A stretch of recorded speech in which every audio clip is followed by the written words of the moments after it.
আসসালামু আলাইকুম রহমতুল্লাহ। আমি ম্যাথ বেসিক টু অ্যাডভান্স টিউটোরিয়ালে আপনাকে স্বাগতম। গত পর্বে আমরা সেট অফ ফাংশনের প্রথম পর্বে বেসিক আলোচনা করেছিলাম। আজকে আমরা এর দ্বিতীয় পর্বে যে বিষয়গুলো নিয়ে আলোচনা করব সেটি হচ্ছে সসীম সেট, অসীম সেট, ফাঁকা সেট, ভেনচিত্র, সেটের অন্তর, উপসেট এবং প্রকৃত উপসেট। এই মোট 7টি বিষয় আপনাদের সামনে এমনভাবে উপস্থাপন করব ইনশাল্লাহ, যাতে করে আপনাদের এই কনসেপ্ট 7টি একদম পানির মতো সহজ হয়ে যায়। তাহলেই দেরি না করে আমাদের প্রথম যে বিষয়টা সেটি হচ্ছে সসীম সেট। কি ভাইয়া? সসীম সেট। সসীম সেট। এখন কথা, সসীম সেট কাকে বলে? সসীম সেট হচ্ছে, গত পর্বে আমরা বলেছিলাম যে সেটকে প্রকাশ করা হয় দুইটা পদ্ধতিতে, একটা তালিকা পদ্ধতি, একটা সেট গঠন পদ্ধতি। তার তালিকা পদ্ধতি কী পড়েছিলাম?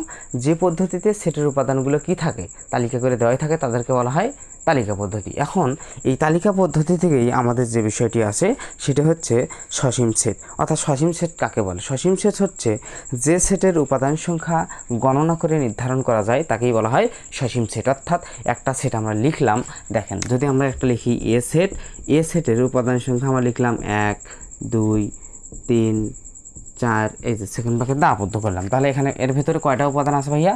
1টা 2টা 3টা 4টা। তাহলে এইটাই আমরা গণনা করতে পারতেছি যে এ সেটের উপাদান সংখ্যা 4টা। এই যে আমরা গণনা করতে পারলাম, এটাকেই বলা হয় কি? সসীম সেট। অর্থাৎ যে সেটের উপাদান সংখ্যাগুলো আমরা গণনা করে নির্ধারণ করতে পারি, যেখানে 4টা আছে উপাদান, এখানে 5টা আছে উপাদান, এখানে 6টা আছে, 7টা, আর বিভিন্ন প্রকার হতে পারে। অর্থাৎ যে উপাদানগুলো আমরা গণনা করতে পারবো যেখানে এতগুলো আছে, তাহলে ওটাকে আমরা কি বলবো ভাইয়া? তাহলে ওটাকে আমরা বলবো যে সসীম সেট। যদি আরেকটা উদাহরণ দিই, যেমন আমাদের মনে করেন বি সমান দেওয়া আছে যে 1 2, এই ডট ডট দেওয়ার পর এখানে আছে 10। তাহলে আমরা কি বুঝলাম? যে বি সেটের উপাদান সংখ্যা 1 থেকে 10 পর্যন্ত মোট 10টি আছে, 11টি আছে, এইরকম বিষয়টা বোঝা গেছে। 1 2 3, মানে 1 2 3 4 5 6 7 8 9 10, মোট কয়টা আছে ভাইয়া? 10টা আছে। তাহলে আমরা এগুলো যেগুলো আমরা গণনা করে নির্ধারণ করতে পারি, যে সেটের উপাদানগুলো গণনা করে নির্ধারণ করা যায়, তাদেরকে আমরা কি বলবো?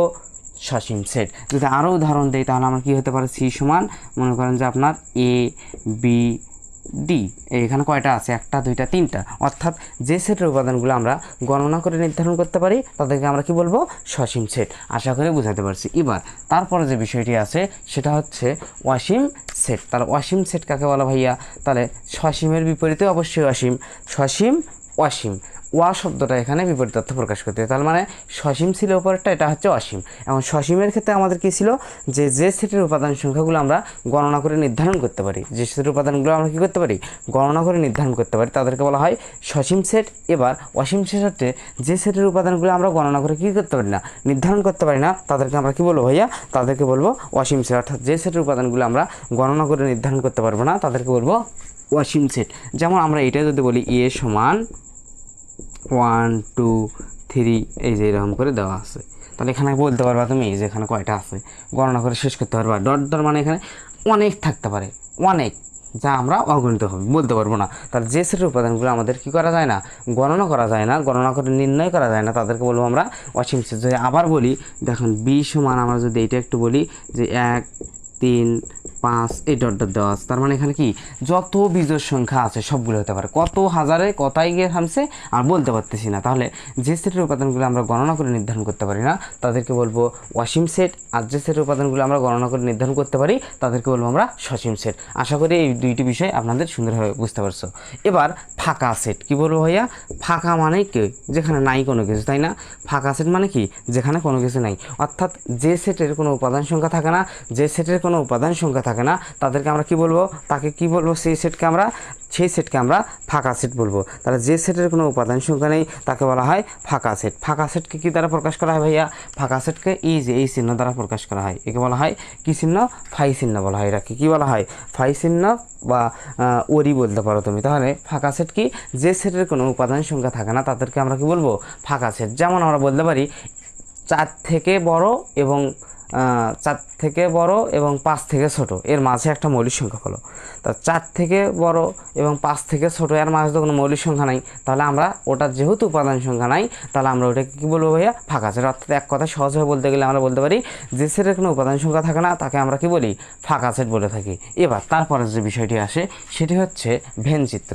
ভেন চিত্র, চিত্র কথাটা উল্লেখ আছে, দেখো চিত্র তার মানে আমাদের ভেন চিত্র কি, যে চিত্রের মাধ্যমে আমাদের সেটের উপাদান সংখ্যাগুলোকে উপস্থাপন করা হয়, প্রকাশ করা হয়, তাকে আমরা কি বলতে পারি, সহজ ভাষায় ভেন চিত্র বলতে পারি। অর্থাৎ সেটের কার্যবিধি চিত্রের মাধ্যমে প্রকাশ করার যে নিয়ম, যে প্রক্রিয়া, যে প্রসেস, তাকে আমরা কি বলবো, ভেন চিত্র। অর্থাৎ কিছু উপাদান দেওয়া থাকবে, সেই উপাদানগুলো কী করতে হবে, চিত্রের মাধ্যমে উপস্থাপন করতে হবে। যেমন আমরা একটু বলতে পারি, যেমন যে এ সমান দেওয়া আছে 2, 4, 6।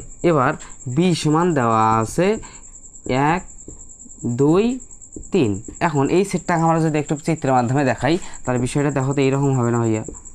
এই যে চিত্রের মাধ্যমে আমরা দেখাতে চাচ্ছি, দেখো আমাদের কোনটা মেলে, দেখো তো দুইটা কিন্তু এখানেও আছে এখানেও আছে, তার মানে দুইটার মধ্যেই আছে, তার দুইটা এখানে রাখলাম।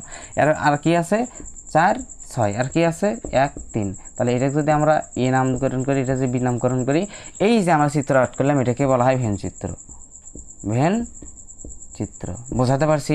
তাহলে চিত্রের মাধ্যমে সেটের উপাদানগুলোকে প্রকাশ করার যে নিয়মটা তাকে আমরা কি বলবো, সহজ ভাষায় ভেন চিত্র বলতে পারি। বোঝাতে পারছি? তাহলে আমাদের মোট কয়টি বিষয় অলরেডি হয়ে গেছে, 4টি বিষয় আমরা সুন্দরভাবে আপনাদের সামনে উপস্থাপন করলাম।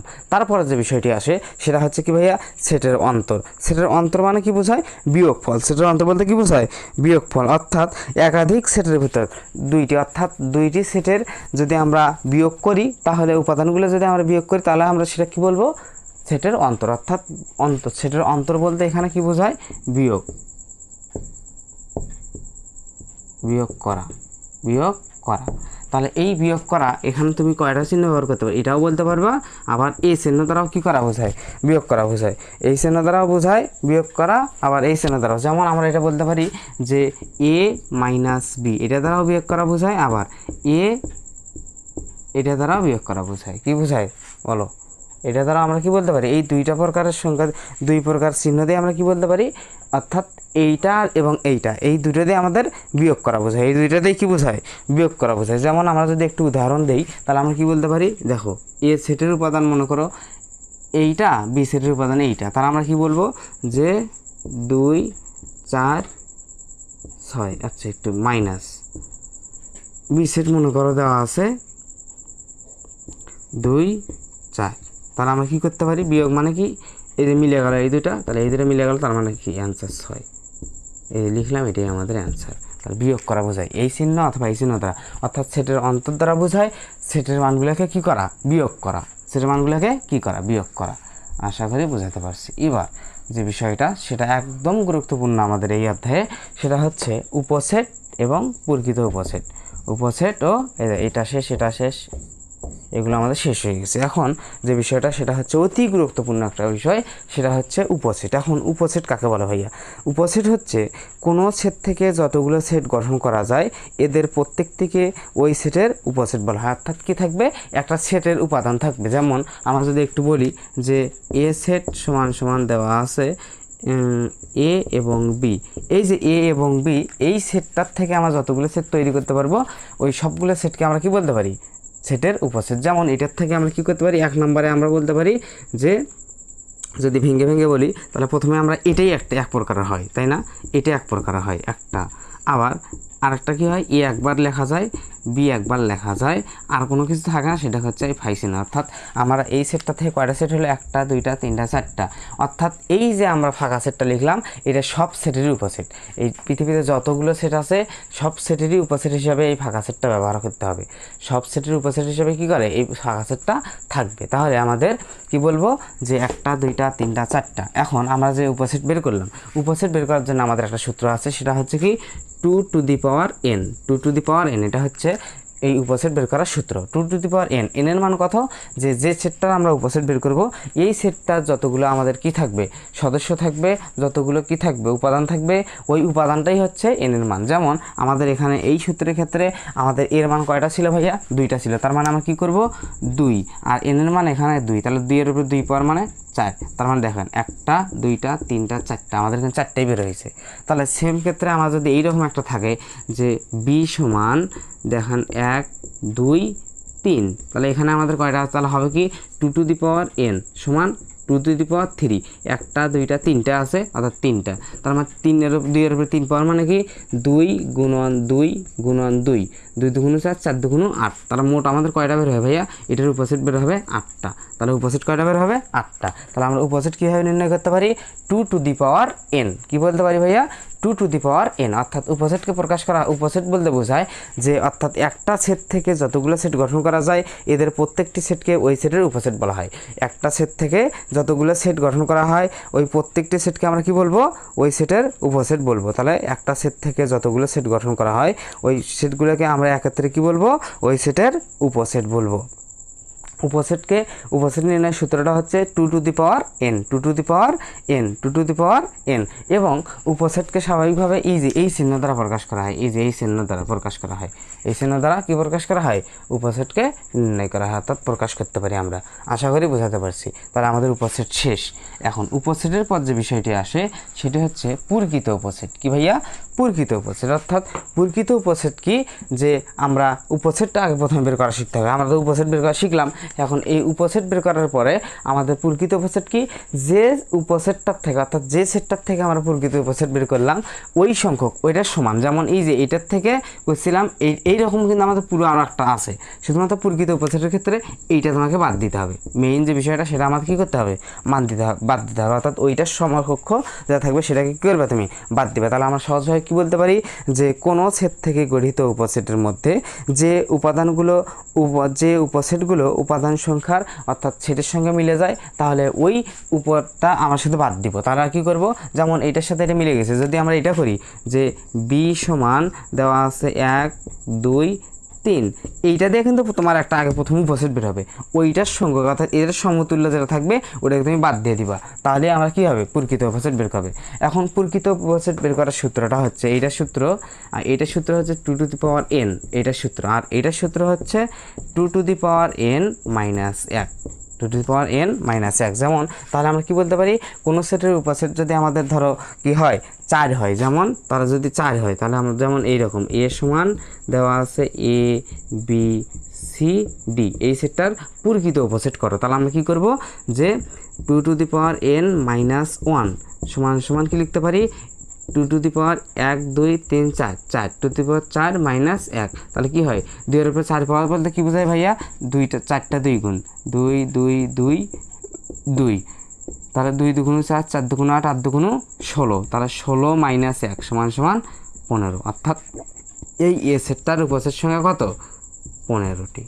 বোঝাতে পারছি কয়টি ভাইয়া, প্রকৃত উপসেট 15টি এবং উপসেট কয়টি, 16টি। তাহলে আমরা কি বুঝবো, যে উপসেট থেকে শুধুমাত্র প্রকৃত উপসেটে একটা কমে যায়, উপসেট থেকে প্রকৃত উপসেটে শুধুমাত্র একটা কমে যায়, কিন্তু আমাদের এই চিহ্নটা অর্থাৎ এই যে এই ফাই চিহ্নটা এটা কিন্তু প্রকৃত উপসেটেরও হয়ে থাকে এবং উপসেটও হয়ে থাকে। তাহলে এটা আমরা কি বলবো, প্রকৃত উপসেটেরও থাকে এবং উপসেটেরও আমাদের এই মানটা হিসেবে থাকবে।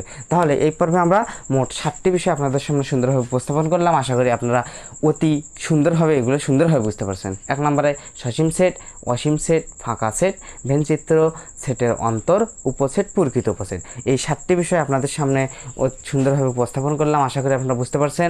যদি আমাদের এই ক্লাসটি আপনাকে ভালো লাগে থাকে তাহলে অবশ্যই একটি লাইক করবেন, এবং ফেসবুক থেকে দেখে থাকলে অবশ্যই আমাদের এই পেজটিকে ফলো করে রাখবেন, এবং যদি আমাদের ইউটিউব চ্যানেলটি সাবস্ক্রাইব করে রাখবেন ইনশাআল্লাহ। আর যদি সাবস্ক্রাইব করে রাখেন তাহলে আপনাদের অসংখ্য ধন্যবাদ, আর যদি না করে থাকেন এখনই আশা করি আপনি সাবস্ক্রাইব করে রাখবেন। আর পরবর্তী ভিডিও পাওয়া পর্যন্ত আপনারা সকলে সুস্থ থাকবেন, ভালো থাকবেন। আল্লাহ হাফেজ। আসসালামু আলাইকুম ওয়া রাহমাতুল্লাহ।